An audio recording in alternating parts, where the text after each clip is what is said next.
Dans ce webinaire sur comment réussir un pivot dans les industries créatives et culturelles. Je m'appelle Anne-Solène Rioux, je suis la cofondatrice de Agoralliance, l'incubateur des entrepreneurs venus d'ailleurs.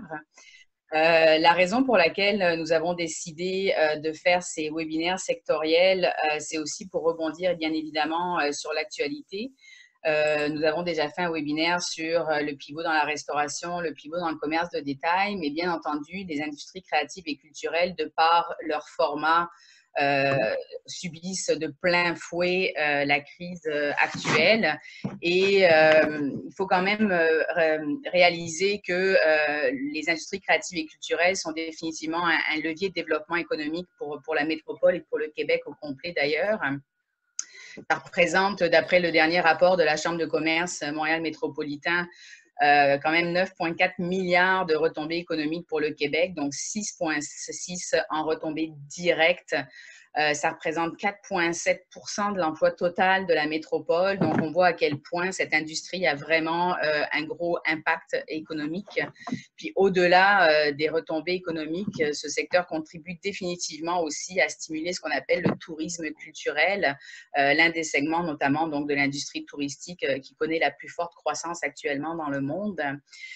Ceci donc me permet d'introduire mon premier invité. Je vais vous les présenter individuellement, mais j'ai le plaisir donc d'introduire tout de suite Monsieur Martin Lessard, donc directeur général du MT Lab, le premier, oui, incubateur en tourisme culturel et divertissement en Amérique du Nord. Martin a été nommé à la tête du MT Lab en 2017. Il a été chroniqueur techno à la première chaîne de la radio de Radio-Canada. Il a été aussi en charge à l'université, conférencier et formateur sur les enjeux du numérique. Donc, Martin aura aujourd'hui le rôle d'expert. Bienvenue, Martin. Bonjour, Anne-Solène. Également récemment, je ne sais pas si vous avez eu l'occasion de tomber sur un excellent article de Tourisme Express, donc qui est l'actualité de l'industrie touristique en ligne. Et avec une citation de Jean-François Lavoie qui travaille pour l'Association des hôtels du Grand Montréal, qui dit « Pour les startups, il n'y a rien d'éternel sauf le recommencement ». Bien, je pense que les entrepreneurs que nous recevons aujourd'hui, dont notamment Isabelle Lopez, qui est d'ailleurs mentionnée dans ce bel article. Donc, Isabelle Lopez, bienvenue, fondatrice et CEO de My Smart Journey. My Smart Journey, c'est quoi? C'est un outil le plus simple actuellement pour mettre en valeur vos contenus multimédia en les contextualisant dans les lieux physiques notamment. Donc, les équipes peuvent facilement créer, déployer et renouveler des expériences interactives et engageantes avec une plateforme web qui s'utilise notamment sans programmation. Donc, c'est très facile à utiliser. Avec My Smart Journey, vous allez pouvoir être autonome, vous allez pouvoir donner vie à des expériences numériques de qualité personnalisées, abordable et accessible à tous, tout en accumulant des données uniques et sur mesure pour les visiteurs. Isabelle, elle se définit comme une obsédée par la stratégie en expérience utilisateur et je suis très heureuse de la recevoir. Bonjour Isabelle. Bonjour Anne-Solène, bonjour tout le monde. Et enfin, donc on parle aussi au niveau des startups, que ce soit dans ces industries-là ou dans d'autres, que justement, dans ces situations-là, la survie des entreprises est directement et intimement liée à leur capacité de se réinventer. Ce qui me permet à ce moment-là de vous introduire notre deuxième entrepreneur invité, nul autre que Hugo Laliberté, donc cofondateur de Automata. Automata offre des solutions créatives pour remédier notamment aux problèmes reliés à la crise sanitaire, donc question de capacité à se réinventer, c'est très fort, comme justement des solutions pour remédier aux besoins de distanciation sociale, mais également des écrans tactiles sans contact, ainsi que des bornes de température. Hugo se définit comme un programmeur créatif et entrepreneur dans le milieu de l'art numérique interactif et expérientiel. Il co-dirige actuellement le studio créatif Automata, spécialisé dans la conception d'installations interactives et de parcours immersifs pour l'espace public. Bienvenue, Hugo. Salut tout le monde. Donc, sans plus tarder, je vais donner la parole à notre invité expert, à Monsieur Martin Lessard, qui va pouvoir donc nous faire justement un état des lieux de l'écosystème entrepreneurial au Québec et au Canada, justement dans l'environnement des industries créatives et culturelles.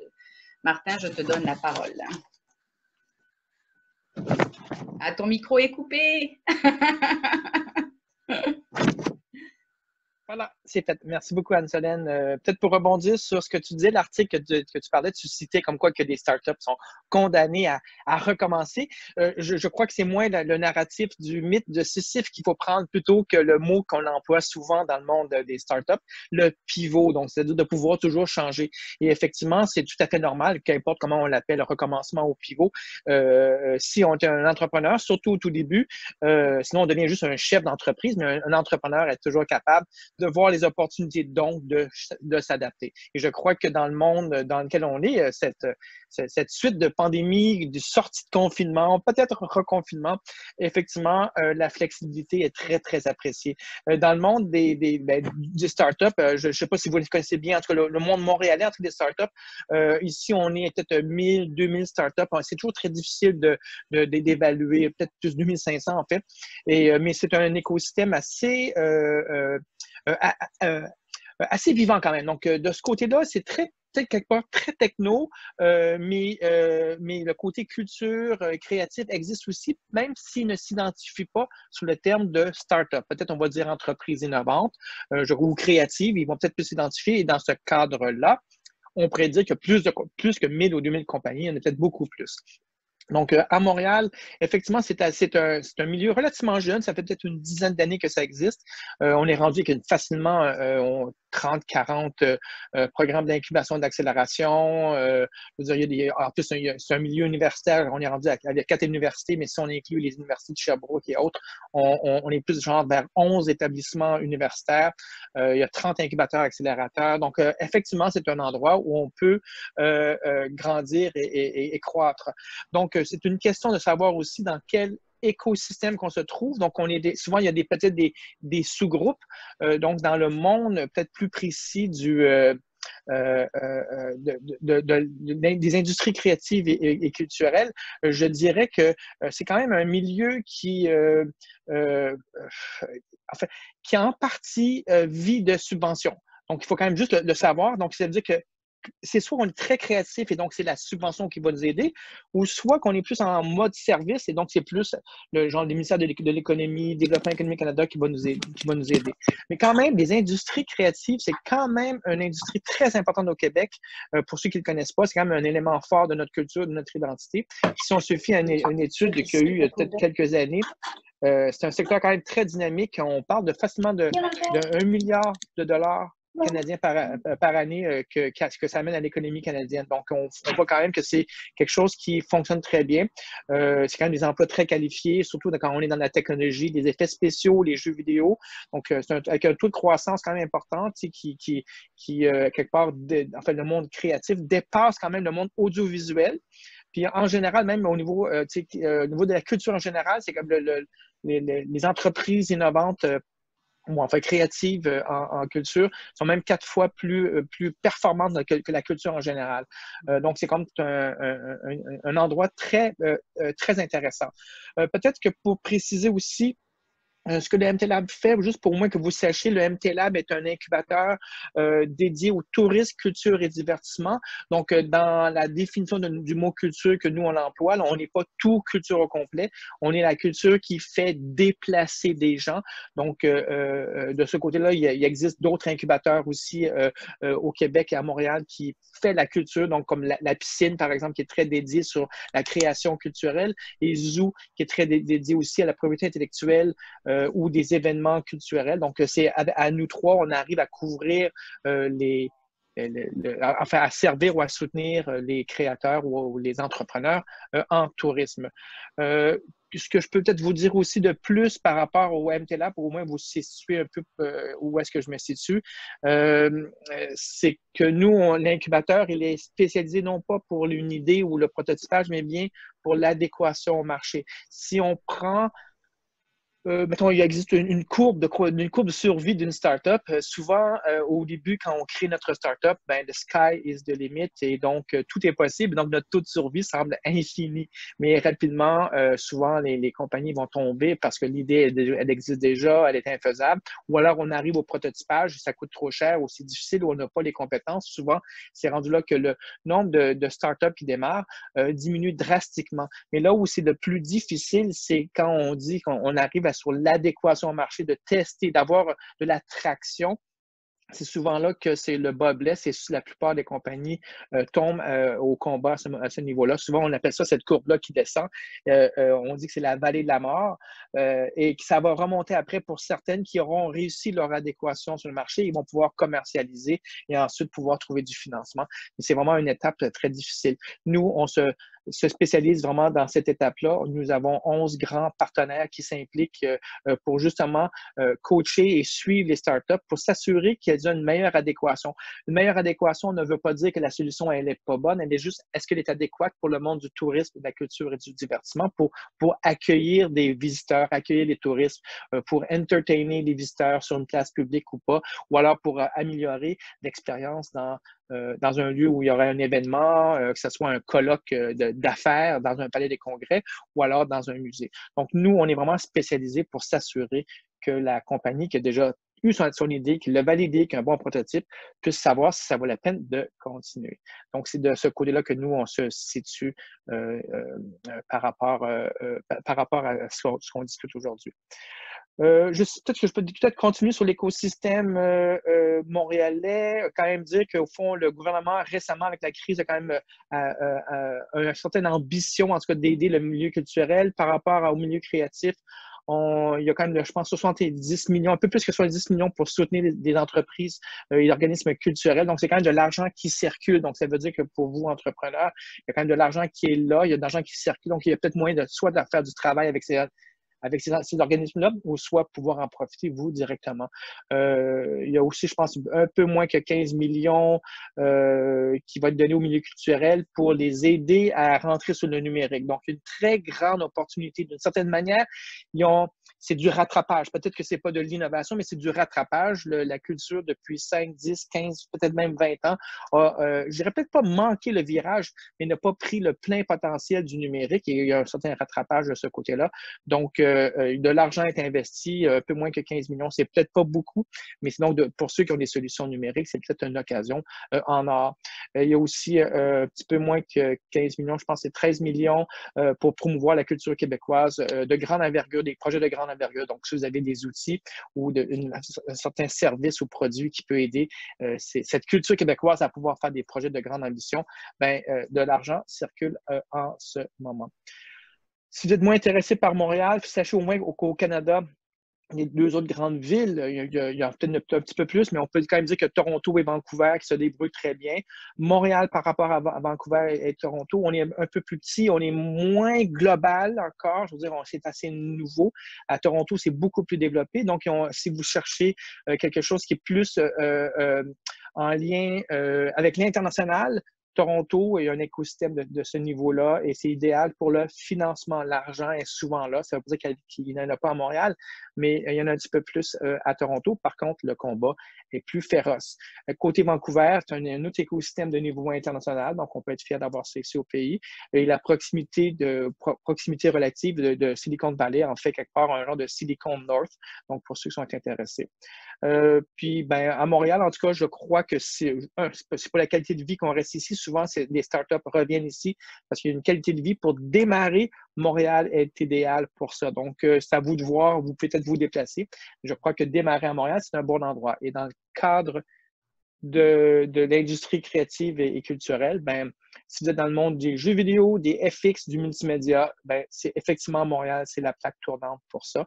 Il y a de la créativité, il y a des subventions et aussi il y a des places publiques. Tout à l'heure, peut-être qu'Hugo pourra parler un peu de ses solutions sur les places publiques. Vous allez voir que c'est un cas on est tellement créatif qu'on a beaucoup de startups ou de compagnies créatives comme ça qui offrent des solutions. Au niveau des organismes de subvention, je ferai un résumé dans le suivi de ce webinaire-là, mais on peut donc nommer actuellement au niveau provincial Le ministère de la Culture et de la Communication donc, a récemment annoncé un budget de 400 millions. Des organismes comme le CALC, le CALQ, la SODEC, aussi également récemment donc la ville de Montréal via le Conseil des arts de Montréal, le CAM, a récemment lancé un appel de projet. Alors, il y en avait un qui était dû pour le 11 juin, mais juste avis à tout le monde, il y en a un qui est également lancé le 22 juin, qui est à l'attention des artistes et des créateurs dans le but de déployer des œuvres sonores, numériques, des parcours déambulatoires historiques, des œuvres d'art éphémères et bien d'autres encore, pour donc au bénéfice des Montréalaises et Montréalais. C'est sûr que la ville de Montréal a décidé d'animer un peu ses rues pour justement ramener du monde dans les rues. Donc, c'est pas mal tous les organismes. Est-ce que j'en ai oublié un, Martin? Ben, il y aurait, dès que vous voulez aller à l'international, il existe donc les standards, les classiques, Développement économique Canada et EDC aussi, évidemment. Au fond, si vous avez une preuve économique et non plus juste culturelle, effectivement, c'est les joueurs habituels qu'il faut aller voir, Export Canada, Export Québec, évidemment. Excellent, excellent, excellent. Donc, on sait que cette industrie, ben justement, la grosse, enfin, le gros problème justement de cette industrie, c'est qu'elle crée beaucoup d'événements qui attirent beaucoup de foules. Et c'est là où la gestion justement de la fameuse distanciation est un petit peu compliquée. Je sais que le MT Lab ne s'est jamais arrêté, en fait. Donc, peut-être justement, peux-tu parler un peu, avant de parler des questions sanitaires, très rapidement, de justement ce que vous, dès que ça a commencé, en tant que MT Lab, acteur de l'écosystème dans les industries créatives et culturelles, vous avez mis en place? Ben oui, effectivement, la crise a été un coup pour le monde du tourisme, mais pour le MTLab, nous, on est spécialisé justement dans l'innovation en tourisme, culture et divertissement. D'une certaine manière, notre mission continue. On est là pour accélérer les opportunités entre la grande entreprise et la petite entreprise. Ce maillage-là, soit pour un suivi du coaching ou carrément acheter la solution ou co-construire une solution ensemble. Donc, ça reste toujours. C'est juste qu'on le fait maintenant en ligne et on continue donc notre travail. Effectivement, notre rôle, nous, et voilà pourquoi on peut le faire en ligne, on n'offre pas de formation pour devenir un bon entrepreneur. Ceux qui rentrent chez nous sont déjà quelque part assez avancés, ils l'ont appris dans le reste de l'écosystème. Il faut savoir que le MT Lab s'insère dans un écosystème et on existe parce qu'il y a un écosystème autour de nous. Et donc, dans le flux de votre parcours, vous avez plusieurs choix possibles. Je le disais tout à l'heure, il y avait une trentaine d'incubateurs, accélérateurs, puis encore plus d'organismes de soutien. Et donc, il s'agit de choisir. Nous, l'MT Lab permet, à travers un parcours d'incubation, une année d'incubation, et Isabelle Lopez de My Smart Journey et Hugo aussi de Automata, sont passés par chez nous. Ils avaient déjà cette connaissance-là, capable de comprendre et de savoir comment s'adapter. Dans le cas d'Isabelle, elle a beaucoup pivoté et c'est pour pouvoir toujours s'adapter aux besoins de l'industrie. Et Hugo aussi, lui qui répondait directement aussi déjà en partant le côté culturel.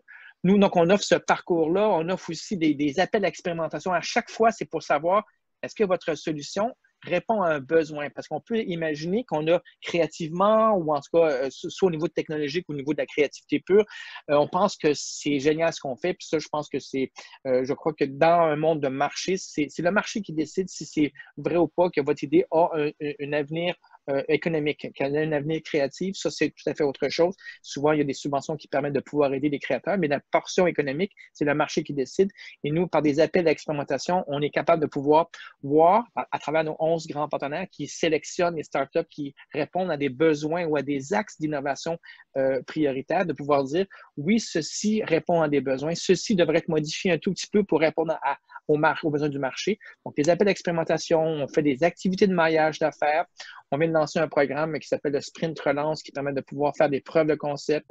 On a donc des catalogues qu'on propose et à chaque fois, le catalogue de solutions, c'est des solutions qui répondent à des besoins du marché. Sinon, effectivement, on les retire du catalogue. Le but, c'est de toujours savoir, et à la fois pour le client ou le partenaire, de savoir que la solution est efficace, et à la fois pour l'entrepreneur, de savoir si le domaine du tourisme, de la culture et du divertissement est un lieu d'opportunité. Parce qu'on peut avoir une solution, et c'est là que je pense qu'il faut réfléchir en tant qu'entrepreneur. Soit que vous avez une solution qui est créative et c'est le contenu qui vous intéresse en soi et la technique, elle est secondaire, il faut juste savoir. Ou alors, c'est que vous avez de la technique et la créativité, elle vient après, mais elle s'adapte au niveau du contenu. Donc, on peut imaginer qu'il faut savoir de quel bord qu'on est. Si vous êtes du bord des affaires, c'est de penser, est-ce que votre solution répond à un besoin aujourd'hui? Avez-vous une solution qui permet des distanciations, social, de pouvoir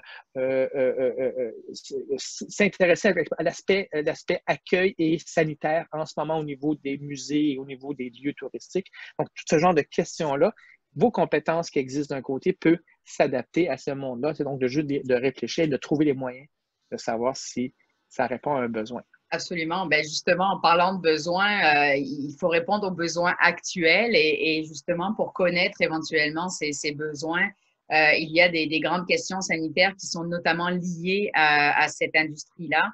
Donc, relativement à ces grandes questions, justement, il y a probablement des solutions qui vont se rattacher automatiquement. Donc, pour conclure avec toi, peux-tu donc nous parler de ces grandes questions, ces 4 grandes questions sanitaires dans le milieu? Oui, effectivement, ça peut être aussi temporaire. C'est ça qui est un peu pour une startup, c'est de savoir est-ce que je pivote suffisamment pour répondre à ces besoins-là, quitte à ce que dans 3-4 mois, je repivote de nouveau pour revenir.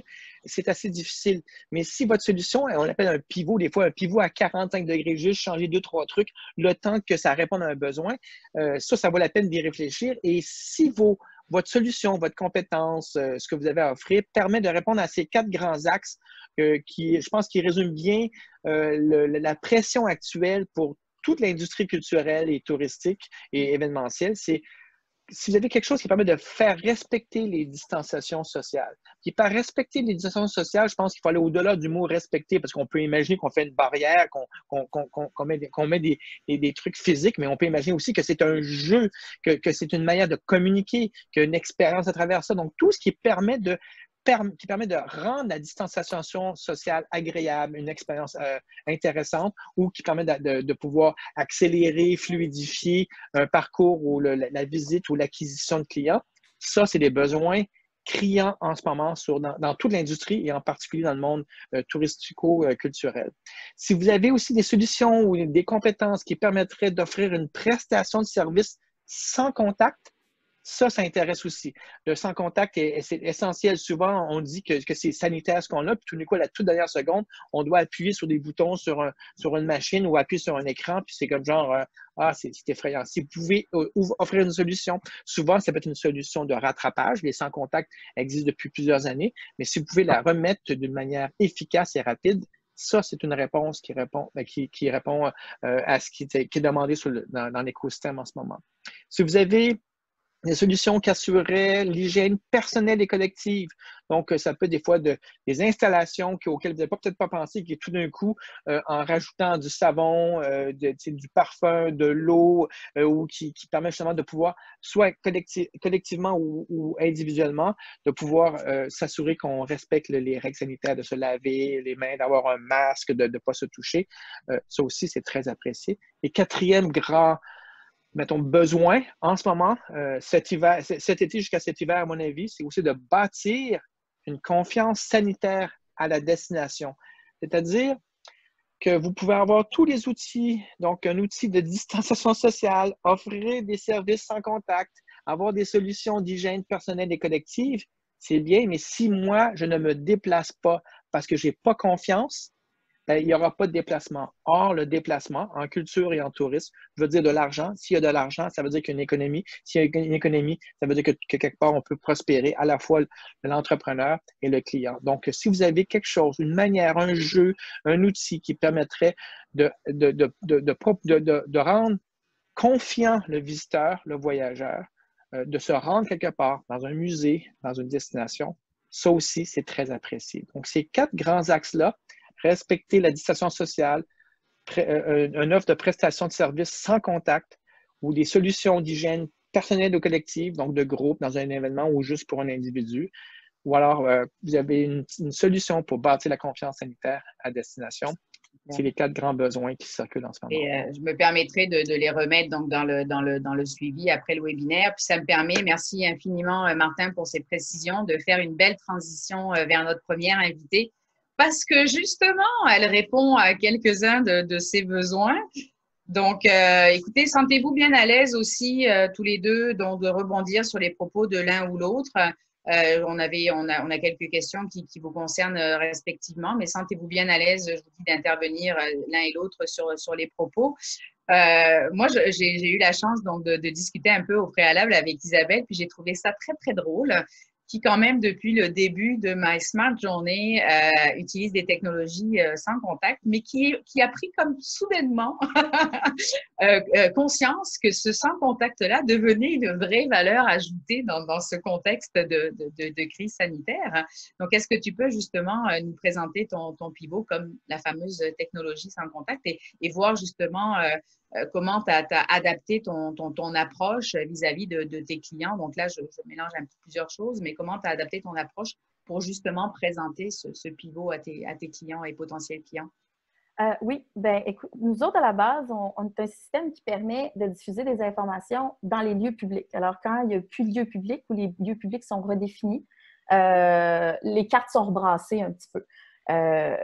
Comment ça marche? C'est que les visiteurs vont prendre leur propre cellulaire pour pouvoir accéder à des contenus. Alors, on avait comme clients déjà des musées ou encore des villes qui faisaient des tours guidés ou encore Tourisme Montréal qui nous utilisait dans le bureau d'accueil pour donner des informations rapides. Mais on n'avait jamais vraiment pensé au fait qu'on était sans contact. Parce que le code QR, ben, tu es à distance, de loin, puis tu vas ouvrir ta caméra, puis ça va popper tout simplement, puis tu vas accéder à un contenu. Alors ça, c'est une première chose, c'est que tout d'un coup, nos clients commençaient à dire ben c'est super, vous êtes sans contact, j'ai rien à changer avec vous. Puis il y en a qui ont commencé à appeler et dire ben j'ai entendu ça, vous étiez sans contact. Puis on a dit ah oui, c'est vrai, on est sans contact. Donc c'était toujours là. Donc c'est pas le sans contact qui est un pivot. Par contre, la façon de présenter ce qu'on fait, oui. Parce que là, on parle d'une industrie qui tout d'un coup doit cesser de remettre des guides papier, qui doit revoir ses tours guidés. Qui doit réduire ces interactions. Les gens sont plus inquiets, ils ont plus tendance à vouloir rester dans leur voiture ou encore à garder de l'espace. Ils vont vouloir avoir moins, ils vont pas vouloir multiplier les contacts à chaque point où ils vont s'arrêter, mettons s'ils font un road trip. Alors, ce qu'on s'est rendu compte, c'est qu'on avait des clients qui nous utilisaient plus pour faire des chasses au trésor, des meurtres et mystères, des jeux, OK? Et tout d'un coup, on a changé, notre pivot était vraiment au niveau de la communication, on a changé notre présentation parce que tout d'un coup, étant sans contact, on sert à diffuser des informations qui sont clés pour une organisation. Par exemple, de la signalisation. Voici ce qu'il y a par ici. À partir de ce point-ci, voici ce qu'il y a là. Une espèce de concierge, mais à différents points dans la ville, par exemple, ou dans une attraction touristique. Faire des circuits, donc faire déplacer les gens, pas les garder statiques quelque part. On sait qu'on veut les faire bouger avec la distanciation. Donc, on permet de faire ça. On va présenter aussi, par exemple, on va expliquer ce qu'il y a devant soi. Donc, on a des tests là, qui sont, par exemple, même en retail, une espèce d'agro-tourisme, en fait. Une courgerie dans l'Anaudière où elle va expliquer ces types de courges dans la boutique en soi. Donc, moins d'interaction, les gens sont plus autonomes. Donc, et tout d'un coup, on est passé d'un outil qui était une façon facile de déployer une expérience à une façon de communiquer en tout temps avec tes clientèles sur ton lieu physique sans avoir à mettre des humains ou sans avoir à nettoyer des écrans tactiles, OK? Ou encore, on parle avec des gens qui enlèvent carrément leur guérite de paiement à l'entrée et qui, tout simplement, on est un point relais vers le e-commerce qu'ils possèdent déjà, où est-ce que les gens achètent leur ticket, puis ils montent dans le email, puis c'est tout. Alors, tu sais, c'est des façons de réduire des fils, c'est des façons d'optimiser finalement ce que le client sait déjà faire. Il sait déjà gérer son client. Il a souvent déjà ces contenus-là écrits quelque part. Il fait juste les déposer dans notre plateforme, puis il fait ça très, très vite, en fait. Voilà comment on s'est adapté. Super, super, super intéressant.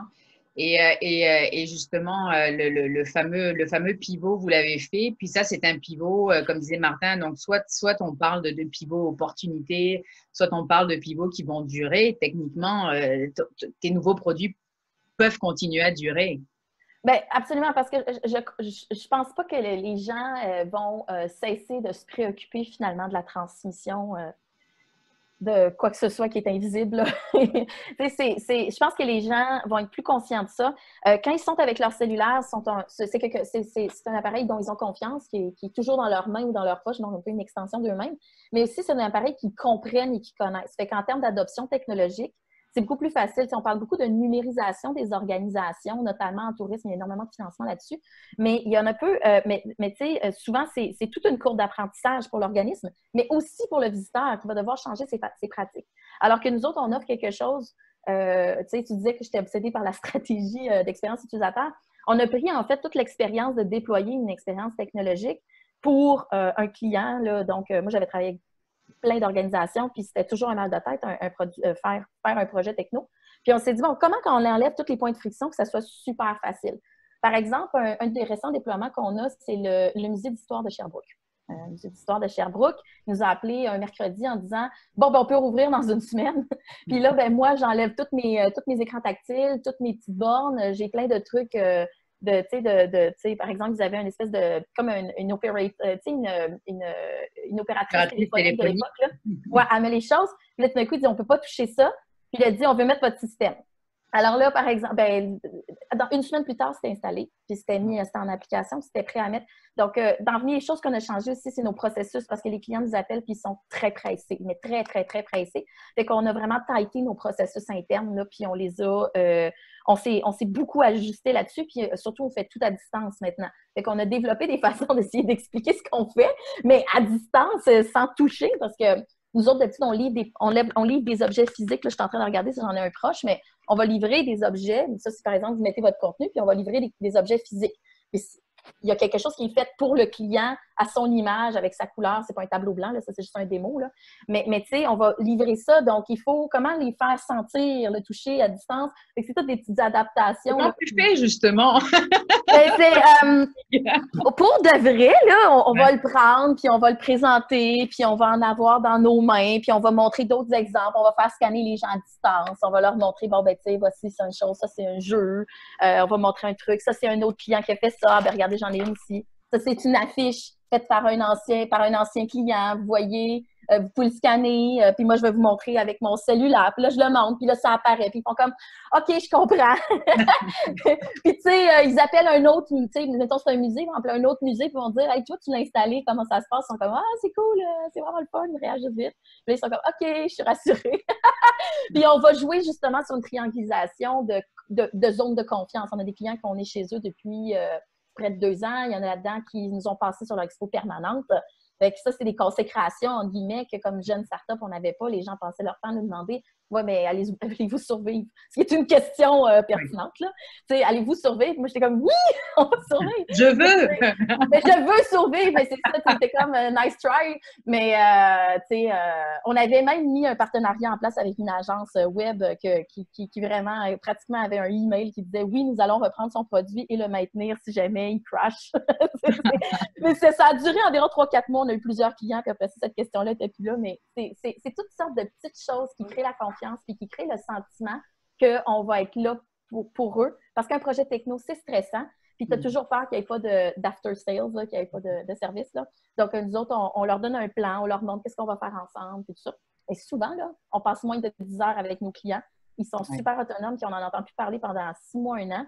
Puis c'est juste pour demander des points supplémentaires. Ils font tout seuls.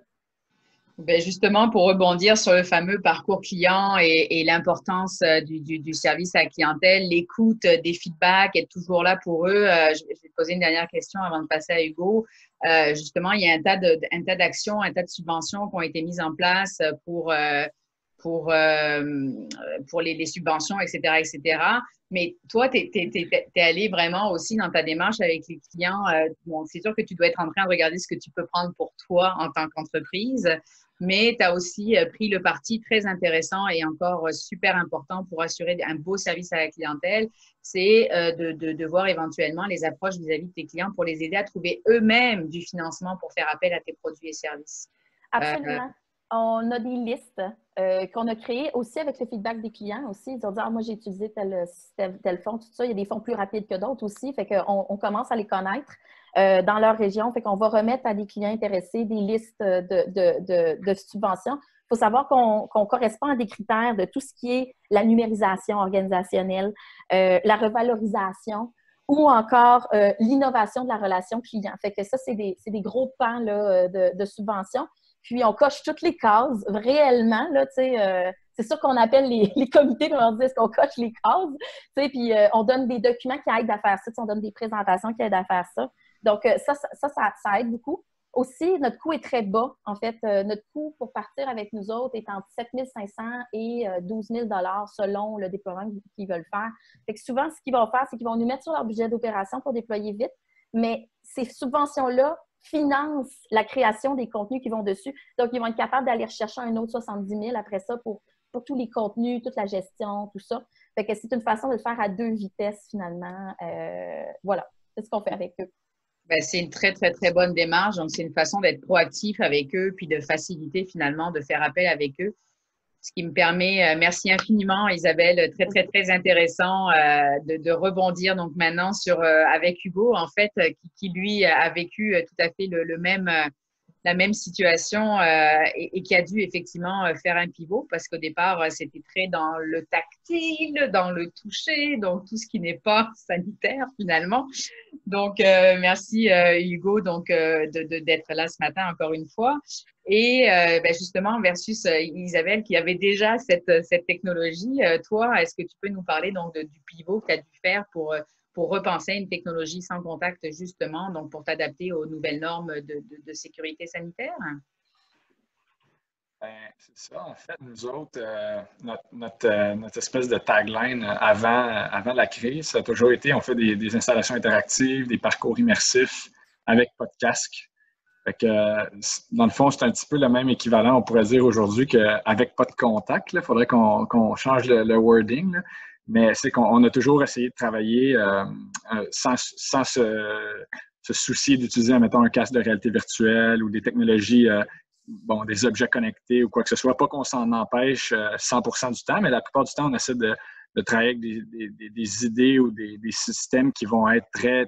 Quand Isabelle disait qu'elle est très focusée sur l'expérience utilisateur, bien, nous autres, on a pour opinion que si ça marche directement quand je rentre dans un espace ou dans un endroit sans que j'aie besoin de porter une prothèse ou quoi que ce soit, bien, nous autres, c'est notre objectif à chaque fois le plus possible. Donc, on va dire le pivot, là, pour parler un peu de la solution qu'on a commencé à sortir avec l'appel du MT Lab, l'idée, c'est, en fait, on travaille beaucoup avec des projections architecturales, des systèmes de capture de mouvement, des systèmes holographiques pour créer des installations interactives traditionnellement, pour on va dire des musées, des places publiques, un peu dans le style des projets comme luminothérapie avec le quartier des spectacles. Mais là, ça change un petit peu pour l'instant, mais ce qu'on s'est dit, c'est pourquoi pas faire, par exemple, une projection architecturale au sol, puis avec nos systèmes de capture de mouvement qui existaient déjà pour savoir qu'est-ce que les gens font dans un espace ou dans une pièce,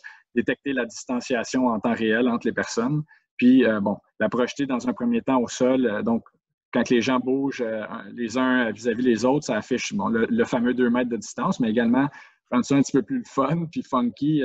Par exemple, en proposant des scénarios immersifs, est-ce que quand on marche sur ce plancher-là, ça se transforme en un océan qui crée des vagues? Puis si tu respectes la distanciation, tu as une belle animation, il y a des poissons qui viennent se promener entre tes jambes. Mais si tu ne respectes pas, ils s'enfuient. Puis l'idée, c'est de ramener ça un petit peu plus ludique et éducatif en même temps. Mais au départ, honnêtement, parce que ce qui est arrivé, c'est, comme beaucoup de monde, on a perdu. Au début, pendant les premières 2 semaines, on n'avait rien qui était annulé, mais après 2 semaines, en un matin, on a perdu la moitié de nos projets. Fait qu'on a soudainement eu un peu plus de temps. Puis, vu qu'on vient du monde quand même très... on vient du monde artistique à la base aussi, donc c'était un peu triste dans un premier temps, mais ensuite, tu te dis, gars, qu'est-ce qu'on va faire avec ce temps-là? Pourquoi on ne s'amuserait pas à créer quelque chose? Puis, c'était pas un pivot nécessairement très OK, on va pivoter, on va sortir cette idée-là. On s'est dit, gars, on a ça qui est disponible aujourd'hui. Puis ça vient un peu grâce à Martin qui a lancé un appel aux entreprises qui font partie du MT Lab.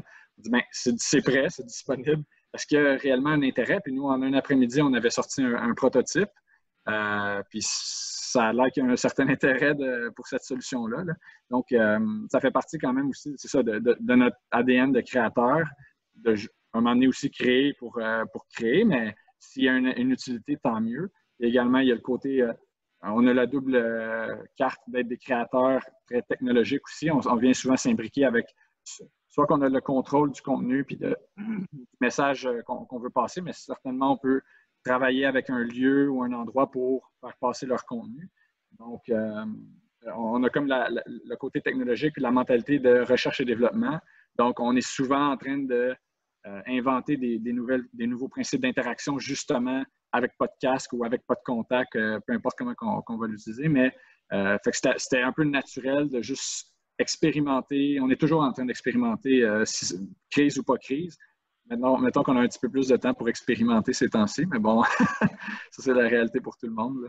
Si quelqu'un veut vivre l'expérience, est-ce qu'on peut déjà découvrir ce parcours interactif quelque part actuellement? Est-ce qu'il est disponible ou en cours de l'être quelque part? On a des belles pistes, mais là, c'est quand même aussi, je pense qu'avec la crise, bon, au début, tout le monde était très réfractaire à OK, qu'est-ce qui va se passer? Est-ce qu'on veut investir dans une technologie comme ça? Puis surtout, les gens se disent, vraiment, est-ce que ça va rester?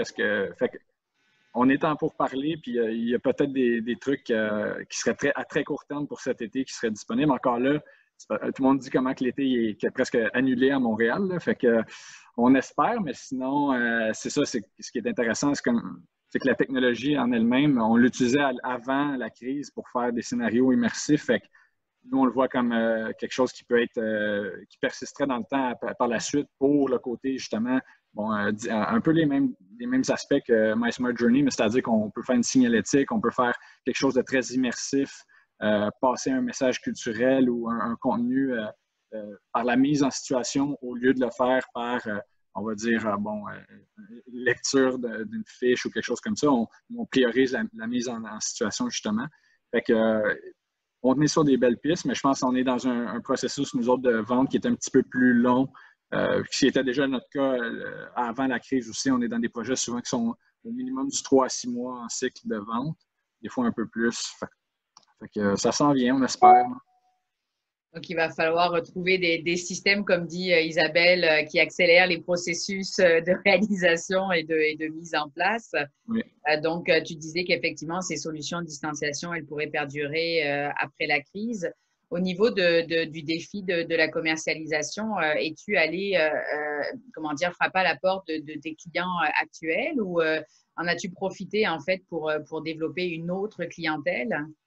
Oui, ben, donc on a déjà les clients qui nous connaissaient déjà. Bon, il y a eu la fameuse zone morte pendant le premier mois et demi, mais ce que nous, on a remarqué, c'est que même, en fait, ce qui est intéressant au MT Lab, c'est les grands partenaires du MT Lab sont comme un peu coachés pour accueillir l'innovation parce que c'est pas nécessairement quelque chose qui est, j'imagine, en tout cas, simple à adopter dans une grande entité ou une grande entreprise avec des centaines d'employés. Donc, eux ont déjà une oreille ouverte, souvent un peu plus pratique, ou en tout cas, ils sont habitués à nous écouter, mais j'ai comme l'impression que d'autres entités ou clients qui ne sont pas nécessairement partenaires du MT Lab ont dû faire cette réflexion-là, juste du fait que comment on va réagir à cette crise-là, comment accueillir cette fameuse innovation, c'est un mot qu'on utilise un peu à toutes les sauces, mais quand même, j'ai comme l'impression que soudainement, les idées folles des startups ne sont pas si folles que ça. Encore faut-il, justement, certains, peut-être clients potentiels seraient réticents à acheter quelque chose d'une entreprise qui va peut-être plus exister dans 6 mois dans le contexte, mais au moins, on a une oreille qui n'était pas nécessairement là avant la crise, là. Est-ce que tu veux rebondir sur quelque chose, Martin, justement? Oui, là-dessus, effectivement, juste un premier truc, quand on parle d'innovation, l'innovation ouverte, c'est un terme pour dire où un écosystème va vouloir travailler ensemble ouvertement, même si on est un petit peu en concurrence et par opposition à quelque chose de secret et caché, qui existe toujours d'ailleurs. Travailler en innovation ouverte, c'est très difficile partout dans le monde. Et au Québec aussi, donc on n'est pas différent des autres. Et la crise a montré effectivement que l'innovation peut être à la fois quelque chose d'inutile en disant « Ah non, moi je m'intéresse qu'à ce qui est essentiel, donc je laisse tomber l'innovation ». Or, très rapidement, il se rend compte que les innovateurs, ceux qui ont des bonnes idées, des Isabelle et des Hugo de ce monde, ont des solutions prêtes à l'emploi ou en tout cas modifiables très rapidement. Et ça, c'est quelque chose que souvent les grandes entreprises n'ont pas. Tout d'un coup, ils redécouvrent en disant « Ah oui, l'innovation hors les murs peut être intéressante dans certaines circonstances. » Mais ça demande de la préparation parce qu'effectivement, quand tu n'as pas côtoyé des startups, ça peut faire peur. On le disait aussi des fois est-ce que la compagnie va toujours être là après?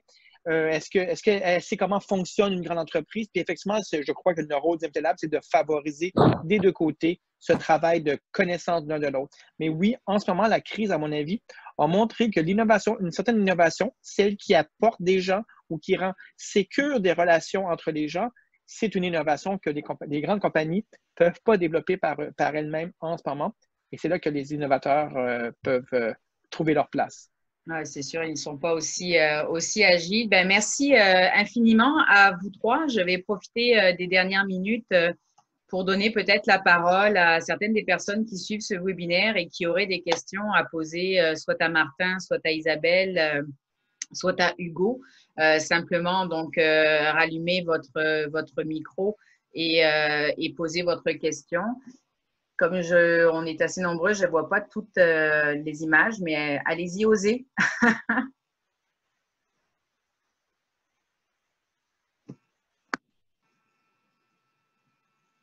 Non. Sinon, si tu veux, Anne-Solène, je peux rebondir sur ce qu'a dit Martin. Bien sûr, bien sûr, bien Comme sûr. ça donne le temps de trouver les Ben questions oui. aux gens ou de les écrire s'ils préfèrent le Oui, faire dans c'est le ça, chat. utiliser sinon le chat, puis je vais transmettre. C'est vrai ce qu'il dit Martin, dans le sens qu'on vit carrément dans des mondes parallèles et puis on le réalise souvent.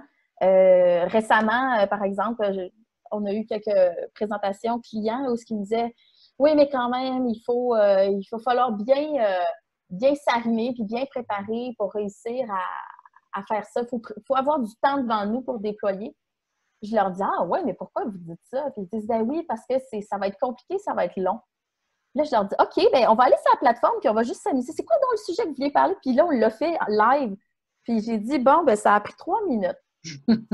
Et là, ils me regardent, puis ils disent, mais c'est vraiment vite. J'ai dit, ben, on est en contexte physique. En contexte physique, les gens n'ont pas des attentes d'avoir un doctorat, là. Ils ont des attentes d'avoir des contenus qui durent 2 minutes environ. Donc, c'est des cookies, c'est des images d'époque, c'est des explications comment utiliser la crème pour la face. C'est des détails, là, quand on pense en agrotourisme, derrière un produit, il y a une entreprise, un procédé, une famille. Fait que c'est des histoires comme ça, c'est des petites choses rapides. Et surtout les grosses organisations, ils me disent, mais OK, mais on pourrait peut-être le faire finalement. Mais je pense que même quand on leur dit, ils ne conçoivent pas. Il faut vraiment qu'ils le fassent puis qu'ils le voient. De la même façon que nous, comme start-up, on le vit des fois, on ne conçoit pas à quel point il y a des paliers de validation aussi que ces gens-là ont à passer à travers. Donc, on vit vraiment dans des espèces de mondes parallèles et c'est vraiment par la démonstration puis par l'écoute mutuelle qu'on peut réussir à travailler ensemble et à merger. Ah, définitivement, puis c'est les mondes parallèles de l'opération. Puis je pense que justement, un de vos défis, c'est vous, en tant que producteur de création, vous ayez aussi ce défi de casser les mythes de ça va être trop long, c'est trop compliqué. Donc, en plus de commercialiser, il faut que vous éduquiez. Donc, ouais. c'est en tout cas, qu'on détraumatise un peu, oui, effectivement. Et puis, ben, mais en même temps, c'est quel honneur quand même de faire partie de ces expériences-là, en même temps. Et est-ce que des fois, il y a des personnes qui justement vivent le fameux consommateur, vit une expérience en ce moment par rapport à tout ce qui se passe, puis ose vous appeler éventuellement, je ne sais pas, Isabelle, Hugo, Martin, est-ce qu'il y a des utilisateurs finalement qui ne sont pas forcément des clients, enfin des personnes qui vont acheter vos technologies, mais qui ont des suggestions parce qu'ils l'ont vécu? Peut-être que je peux rebondir là-dessus. On ne nous appelle pas directement, dans le sens qu'il n'y a pas un numéro 1-800 innovation, parce que l'innovation, c'est pas ça à quoi tu penses. Quand ta maison brûle, tu ne penses pas à innover. Par contre, quand tu cherches de l'eau, tu croises des startups qui ont des solutions en disant, mais j'ai un pistolet, j'ai un arrosoir, j'ai un canadair. Tout d'un coup, tu dis, ah, ben oui, j'ai besoin de ça. Et souvent, dans un moment de crise, il faut être là au bon moment. Ça veut donc dire qu'il faut avoir construit les relations en amont et avoir des outils qui s'insèrent dans un moment de panique ou de crise où ils ne sont pas nécessairement ouverts à entendre le mot innovation en soi. Ils cherchent une solution. Il s'agit juste de basculer ça sous la forme de solution. Le MT Lab a donc pris des startups et en disant, avez-vous des solutions? Et on les a présenté sous la forme de solutions. Et nous, on travaille ensuite sur le terrain, un à un, pour être là au moment où ils disent, ah, j'ai une panique, je cherche ceci. Là, on dit, parfait, voici 3 solutions que tu peux rencontrer. Et tout d'un coup, ça peut marcher. Puis, ce qui est intéressant aussi, Martin, on n'en a pas parlé, je ne sais pas si tu en fais encore, mais moi, j'avais trouvé ça intéressant, l'expérience de vos reverse pitch. On va finir avec ça. Est-ce que tu peux juste glisser un mot, justement, si vous comptez en Oui. faire encore? Ou, Ben, les reverse pitch, c'est ça, c'est les pitchs inversés. Si une startup propose sa solution en 3 minutes pour dire voici que c'est merveilleux, qu'est-ce que ça peut faire.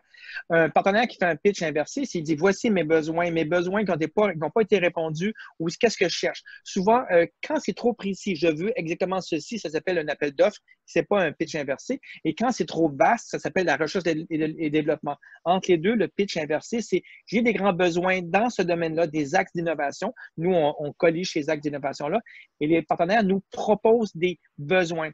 En ce moment, à cause de la crise et parce qu'il faut aller faire vite, nous, on fait ce genre de truc-là, mais en privé. On ne l'a pas vraiment fait en public. On a un écosystème assez grand autour de nous autres. On a des bons incubés qui sont passés dans les autres cohortes. Donc, on est capable d'aller chercher des solutions qui sont immédiates, validées et safe parce qu'on les connaît. Donc, en ce moment, on est plutôt dans notre petit monde, mais dès qu'on est capable on veut répondre à d'autres personnes, on va commencer à s'ouvrir sur le reste du monde.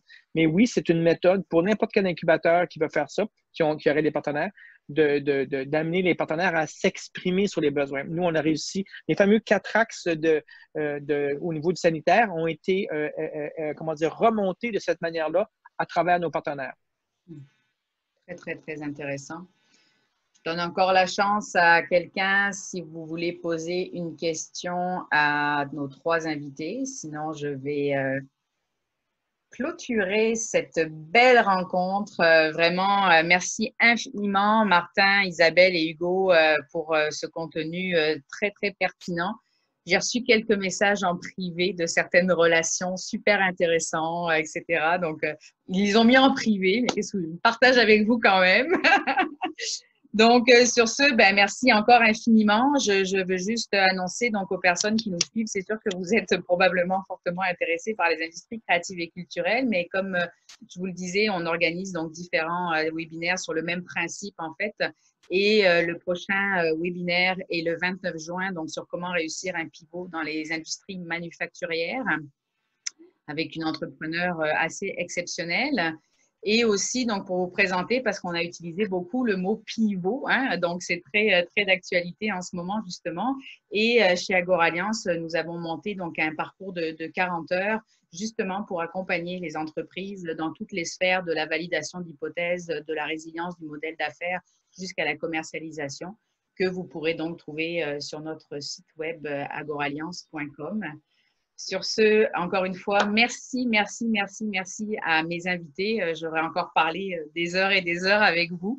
Donc, je rappelle que ce webinaire a été enregistré et qu'il sera disponible sur les divers réseaux sociaux d'Agoralliance. Et si vous avez des questions que vous n'avez pas pu poser aujourd'hui à nos invités, eh bien, ils sont disponibles sur leur profil LinkedIn respectif.